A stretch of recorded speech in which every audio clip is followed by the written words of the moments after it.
अऊज़ु बिल्लाहि मिनश शैतानिर रजीम। बिस्मिल्लाहिर रहमानिर रहीम। अस्सलाम वालेकुम डियर स्टूडेंट्स, हमारी सेकंड ईयर क्लास मैथमेटिक्स की लेक्चर सीरीज जारी, जिसमें हम चैप्टर नंबर 4 एक्सरसाइज 4.1 के क्वेश्चन नंबर 9 तक कंप्लीट कर चुके हैं। अब इस लेक्चर के अंदर हम क्वेश्चन नंबर 10, 11 और 12 को कंप्लीट करने जा रहे हैं। अब देखिए क्वेश्चन नंबर 10 की जो स्टेटमेंट है, एक क्वाड्रिलेटरल। अब फर्स्ट ऑफ ऑल तो क्वाड्रिलेटरल क्या होती है? क्वाड्रिलेटरल ऐसी कोई भी फिगर या डायग्राम जो कि 3 या 3 से ज्यादा लाइंस के आपस में इंटरसेक्शन से मतलब कॉमन होने से बने, उसको हम बोलते हैं क्वाड्रिलेटरल। खैर, तो हैज द पॉइंट्स, हमें ये पॉइंट्स दिए ए बी सी और डी। अब एज इट्स वर्टिसेस, मतलब उसके वर्टिसेस के पॉइंट्स हैं। वर्टिसेस क्या होते हैं? उसके कोने जो भी हैं।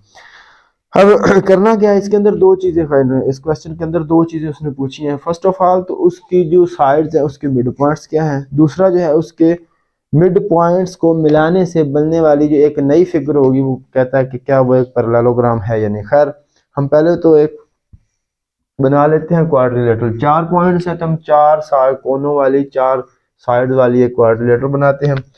आप जिस तरह से मर्जी बनाएं, कोई इसमें मसला नहीं है। खैर, अब ए बी और सी हमें गिवन है, तो एक आप ए रखें।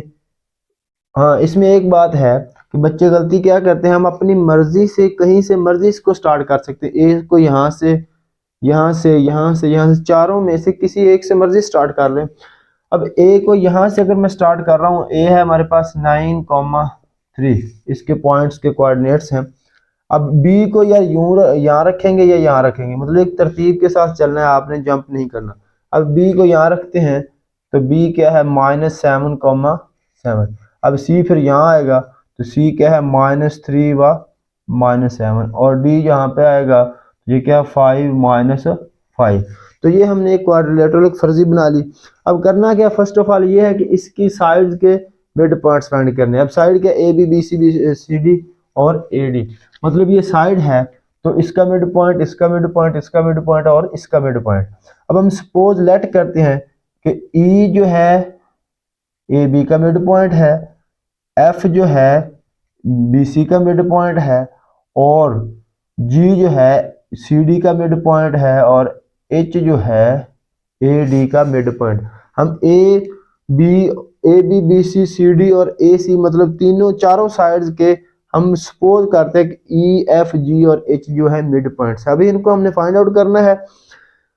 तो आपने मिड पॉइंट का फार्मूला क्लास 9 से देखा हुआ है। अगर कोई ए हमारे पास है जिसके कोऑर्डिनेट्स हैं x1 y1, और बी पॉइंट है जिसके कोऑर्डिनेट्स हैं x2 y2, किसी भी लाइन के, अब इसका मिड पॉइंट क्या होगा, जिसको हम m से भी शो करवाते हैं, m for mid.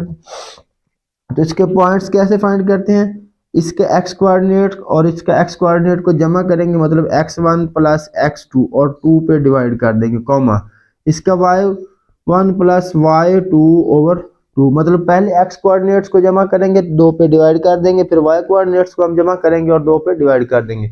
On the same वे, अब ए बी एक लाइन है, इसका एक पॉइंट ये है ए और एक है ये बी। तो ए के कोऑर्डिनेट्स क्या है 9,3, इसके कोऑर्डिनेट्स है -7,7। तो इसका मिड पॉइंट क्या होगा, ई मिड पॉइंट है जो कि ए बी का।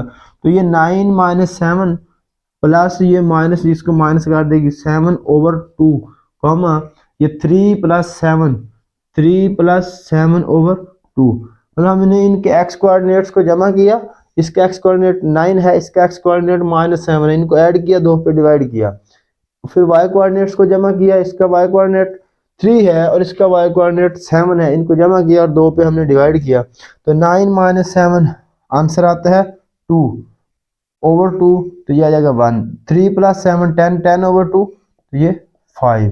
मतलब ई जो है हमारे पास आता है 1,5। ऑन द सेम वे, इसका बी सी का जो मिड पॉइंट है, तो -3 और -7, तो दोनों ऐड होके -10/2, तो ये हो जाएगा हमारे पास -5। 7 और -7, तो ये 0 हो जाएगा ओवर 2, आंसर फिर भी क्या रहेगा, 0 ही रहेगा। तो -5,0 हमारे पास एफ आ गया। ऑन द सेम, इसी फार्मूले से जिस तरह से मैंने ये फाइंड किया, हम इसी तरह से इनको कर रहे हैं। अब सी डी का मिड पॉइंट जी है, तो ये क्या आएगा -3 + 5, मतलब 5 और -3 2, 2/2 1। अब -7 और ये -5 -12 को 2 पे डिवाइड करेंगे तो ये -6 1, -6 जो g है उसके आगे। अब ऑन द सेम है h क्या आएगा 9 + 5 तो ये आ जाएगा 14 को 2 पे डिवाइड करेंगे 7 3 - 5 तो -2 और ये आ जाएगा -1। तो ये E F G और H हमारे पास ए बी का मिड पॉइंट E फाइंड हो गया, बी सी का मिड पॉइंट F फाइंड हो गया, सी डी का मिड पॉइंट G फाइंड हो गया और ए डी का मिड पॉइंट H फाइंड हो गया। मतलब चारों साइड के मिड पॉइंट। तो पहला पार्ट जो क्वेश्चन का वो कंप्लीट हुआ। अब दूसरा वो कहता है इसी में show that the figure formed by joining the mid points, मतलब इन्हीं मिड पॉइंट्स को मिलाने से बनने वाली जो फिगर है शो करवाओ कि क्या वो पैरेललोग्राम है। तो ये मिड पॉइंट्स हैं इसके, ये E और F को मिला दिया, G और H को मिला दिया और E और H को मिलाया और F और G को मिलाया। और ये जो बनी है फिगर वो कहता है कि ये शो करवाओ कि क्या ये पैरेललोग्राम है। अब हमने चेक करना है पैरेललोग्राम चेक करने का तरीका क्या होता है कि ऑपोजिट जो साइड्स होती हैं उनको हम चेक करते हैं कि क्या वो एक दूसरे के इक्वल हैं। अब चेक करने के लिए हम डिस्टेंस फार्मूला यूज करते हैं जो कि आप पहले क्वेश्चन के अंदर इसको यूज कर चुके हैं। इसको मैं यहां से उठा के यहां लिख लेता हूं। ये इस तरह से हमारे पास इसकी शेप बन गई है जिसमें ये E है हमारे पास 1,5 और ये F है -5,0। ये जो हमारे पास G है ये क्या है 1 - 6 और ये जो H है ये हमारे पास 7, -1। तो हमने शो करवाना है, इसको मैंने वहां से उठा के बाहर निकाल लिया। अब ये चेक करना है कि क्या ये पैरेललोग्राम है। उसने कहा ये शो करवाओ ये पैरेललोग्राम है। तो इसके लिए क्या तरीका होता है कि इसकी जो ऑपोजिट साइड्स होती हैं इनको हमने इक्वल शो करवाना है। ये मतलब EF जो है GH के इक्वल, मतलब EF ये जो साइड है ये किसके इक्वल HG के, और ये जो FG ये जो है हमारे पास आएगी HE के इक्वल। तो ये अगर हम शो करवा दें, अब किससे शो करवाएंगे, ये डिस्टेंस फार्मूले की हेल्प से। अगर ये दोनों कंडीशंस फुलफिल होगी तो इसका मतलब है कि ये भी पैरेललोग्राम होगी। तो खैर देखें डिस्टेंस फार्मूला यूज करते हैं EF के ऊपर। अब डिस्टेंस फार्मूला क्या होता है, जैसा हमने यहाँ पर यूज किया है मिड पॉइंट का फार्मूला, 2 पॉइंट्स का मिड पॉइंट फाइंड करने का। अब इसी तरह से 2 पॉइंट्स के दरमियान जो डिस्टेंस फाइंड करने का फार्मूला है कि x2 y2 x1 y1, ये होता है x2 - x1 square plus y2 - y1 square और इसके ऊपर अगेन से स्क्वायर रूट। अगर आपने वो प्रीवियस लेक्चर्स को नहीं देखा तो उनको देखेंगे तो आपको ये चीज मिल जाएगी। खैर देखें EF क्या आता है 1 माइनस और ये -5 हो जाएगा 1 + 5 स्क्वायर प्लस 5 - 0 तो ये 5 - 0 5 ही रह जाएगा और इसके ऊपर आ गया स्क्वायर रूट। 1 + 5 6 तो 6 का स्क्वायर 36 और 5 का स्क्वायर 25 तो 36 + 25 तो ये हमारे पास EF जो है ये आता है 51 √। ठीक है। अब इसी तरह से HG को चेक कर लेते हैं। HG के ऊपर डिस्टेंस फार्मूला लगाएंगे तो ये क्या है 7 - 1 स्क्वायर प्लस ये -1 और माइनस ये हो जाएगा +5 तो -1 + 6 तो ये 7 - 1 6 का स्क्वायर 36 प्लस -1 + 5 6 तो ये 5 रहेगा, 5 का स्क्वायर आ जाएगा हमारे पास 25 तो ये जो है अगेन 51 √। आ गया। मतलब HG भी हमारे पास आया 51 √। अब EF और HG दोनों आ गए इक्वल, दोनों का आंसर जो है √51 है। ऑन द सेम वे हम चेक करेंगे FG को HE के इक्वल, FG के HE के, तो ये भी आंसर इक्वल ही आएंगे। तो जिससे हम ये लिख देंगे कि एक पैरेललोग्राम है। तो ये हमारा क्वेश्चन कंप्लीट। हम चलते हैं नेक्स्ट क्वेश्चन नंबर 11 की जानिब। क्वेश्चन नंबर 11 है, उसने हमें पॉइंट्स दिए हुए हैं और कहता है कि H को फाइंड करें और ये साथ में वो खुद बोल देता है कि ये एक पैरेललोग्राम है। अब दूसरा वो ये कहता है इसका दूसरे पार्ट इसी क्वेश्चन का कि क्या ये एक पैरेललोग्राम स्क्वायर भी है या नहीं। तो खैर हम एक पैरेललोग्राम हम बनाते हैं। ये है जी हमारे पास कोई लेट्स सपोज पैरेललोग्राम जिसमें ये ए हमारे पास -3,0, ये है जी बी 1,1 -2 और ये सी है हमारे पास 5,0 और ये डी है हमारे पास 1,h। अब उसने ये खुद बोल दिया कि ये एक पैरेललोग्राम है। अगर ये पैरेललोग्राम है तो हम पैरेललोग्राम की प्रॉपर्टी को यूज करेंगे कि ए बी जो साइड है ये इक्वल टू होगी सी डी के, और ए डी जो साइड है, क्योंकि पैरेललोग्राम की ऑपोजिट साइड मतलब आमने सामने वाली जो साइड्स होती हैं एक दूसरे के इक्वल होती हैं। अब ए डी जो है बी सी के इक्वल, ठीक है, ये है जी पैरेललोग्राम। अगर उसने खुद बोला है क्वेश्चन के अंदर ये एक पैरेललोग्राम है तो ये हम यूज करेंगे। अब इसको यूज करने का हमें क्या फायदा होगा कि हम एच की वैल्यू को इजीली फाइंड करेंगे।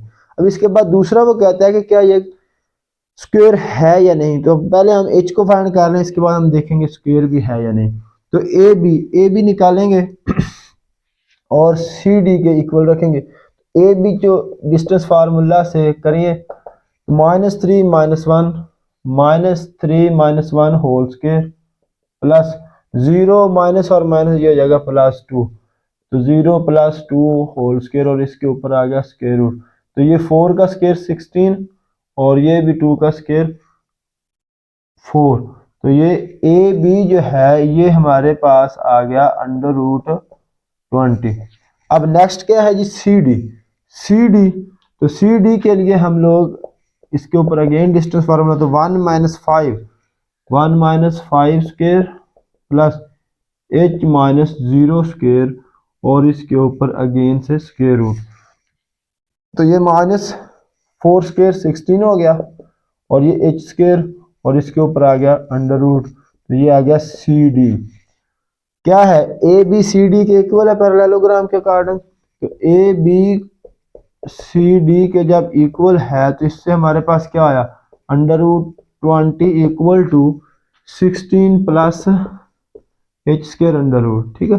अब दोनों तरफ स्क्वायर लिया तो 20 का square equal to 16 plus h square और इसके ऊपर स्क्वायर रूट और इसका स्क्वायर, तो ये स्क्वायर रूट आपस में होगा कैंसिल। तो ये 20 equal to 16 plus h square, ये 16 इधर आके माइनस हो गया तो h स्क्वायर, तो ये 4 इक्वल टू h स्क्वायर। अब h स्क्वायर इक्वल टू 4 है तो दोनों तरफ हमने ले लिया स्क्वायर रूट स्क्वायर को कैंसिल करने के लिए, तो ये इससे कैंसिल, तो ये h इक्वल टू आ गया +-2। h की दो वैल्यूज आ गई, एक +2 और एक हमारे पास -2। हम एक दफा h इक्वल टू 2 को पॉजिटिव को यूज करेंगे और एक दफा हम इसको नेगेटिव को यूज करेंगे। When h is equal to 2, तो ये हमारे पास जो d पॉइंट आया है 1,2। अब हमने बताना ये है कि क्या ये एक स्क्वायर भी है या नहीं। तो स्क्वायर जो चेक करने का क्राइटेरिया होता है वो ये है कि इसके जो ऑपोजिट वर्टिसेस होते हैं ना उनको मिलाने से एक बनती है जो लाइन, इसको बोलते हैं डायगोनल। मतलब ऑपोजिट वर्टेक्स को जो ऑपोजिट कोने हैं इनको मिलाने से जो बनने वाली लाइन है इसको बोलते हैं डायगोनल। अब अगर एक हमारे पास दो डायगोनल बनेंगे, एक है AC और दूसरा है BD। अगर ये दोनों डायगोनल भी एक दूसरे के इक्वल हैं तो इसका मतलब होता है कि ये एक स्क्वायर है, और अगर ये डायगोनल एक दूसरे के इक्वल नहीं आते तो इसका मतलब है कि डायगोनल ये स्क्वायर नहीं है। तो इसके लिए हम इसको चेक करेंगे AC। अब कैसे होगा चेक, वही डिस्टेंस फार्मूला। ए के कोऑर्डिनेट्स है -3,0 और बी के कोऑर्डिनेट्स है 5,0। तो -3 - 5 स्क्वायर प्लस 0 - 0, तो ये 0 ही रहेगा। तो ये 8 का स्क्वायर 64 और इसके ऊपर √, तो ये आ जाएगा हमारे पास AC आ गया 8। On the same way BD को चेक कर लेते हैं। तो BD क्या है, BD तो 1 - 1 0, 1 - 1 0 हो जाएगा प्लस -2 स्क्वायर, तो ये 4 का स्क्वायर 16 और ये आ गया BD जो है ये आ गया हमारे पास 4। मतलब AC का आंसर आया हमारे पास 8 और BD का आंसर आया 4। तो ए सी जो है not equal to B D, तो लिहाजा ये एक स्क्वायर नहीं है। डायगोनल इक्वल नहीं तो इसका मतलब है कि ये स्क्वायर भी नहीं है। ऑन द सेम वे जब हम h इक्वल टू -2 रखेंगे तो फिर आप लोग इसको खुद कर लेना। अगर डायगोनल इक्वल आते हैं, सिर्फ फर्क किस चीज का आएगा, यहाँ पर 1, -2 आएगा। जब h की 2 वैल्यूज आई थी तो वो नेगेटिव वाली को भी हम यूज कर लेंगे। तो अब चलते हैं हम नेक्स्ट क्वेश्चन की तरफ, क्वेश्चन नंबर 12, जो कि इस लेक्चर का लास्ट क्वेश्चन है। अच्छा, अब क्वेश्चन नंबर 12 है। क्वेश्चन नंबर 12 में उसने कहा है कि ये कोई भी इक्विलेटरल ट्राइंगल है जिसके 2 वर्टेक्स हमारे पास मौजूद हैं, तीसरा हमने फाइंड करना है और इसके साथ ये बताना है कि कितने ट्राइंगल्स को हम जनरेट कर सकते हैं। खैर देखिए, अब इक्विलेटरल ट्राइंगल क्या होती है, ऐसी ट्राइंगल होती है जिसकी तीनों साइड्स और तीनों एंगल्स इक्वल होते हैं, मतलब तीनों साइड इक्वल और जो तीनों एंगल्स होते हैं इसके इंटरनली एंगल वो 60 डिग्री के ही होते हैं। तो हम एक इक्विलेटरल ट्राइंगल को बना लेते हैं और सपोज करते हैं कि जो थर्ड वर्टेक्स है वो हम उसको एज ए एक्स वाई ले लेते हैं। अब ये ए है -3, 0।